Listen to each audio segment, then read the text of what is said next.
High বন্ধুরা, আপনারা কেমন আছেন? দেখুন আজকে প্রচুর বৃষ্টি, সব আমার বন্ধুরা দাঁড়িয়ে। আমি এবার বাড়ি কেরাম যাব ভাবছি, তাই বাড়িতে গিয়ে একটা ছাতা নিয়ে বাইক রেখে আমি চললাম আমার বাড়িতে। দেখুন বৃষ্টিঘাট হচ্ছে, রাস্তাঘাট পুরো ফাঁকা, পাতা সব দিকে ছিটিয়ে আছে।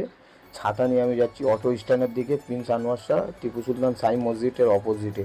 দেখুন 3টে না 4টে অটো দাঁড়িয়ে আছে, আশা করি অটো আমি পেয়ে যাব। এই দেখুন আমি যাচ্ছি, ছাতা নিয়ে, হাতে প্লাস্টিক খাবার আছে। এই রাস্তা থেকে যাচ্ছি পুরো, এই এই অটো পেয়ে গেছি। দেখুন আমি ফাইনালি অটোতে বসছি, ফাইনালি অটোতে আমি বসে গেলাম। এই অটো চলছে, দেখুন দাদা অটোওয়ালা, দাদা অটো চালাচ্ছে, বলছে সাবধানে ধরে বসো, ভিডিও বানাও না। দেখুন এই নবীনক ক্রস করছি, এই রাস্তা দিয়ে আমি যাচ্ছি। দেখুন বৃষ্টি ঝড় ঝাপটা প্রচুর পড়ছে, বাইকওয়ালাগুলো এরম যায়।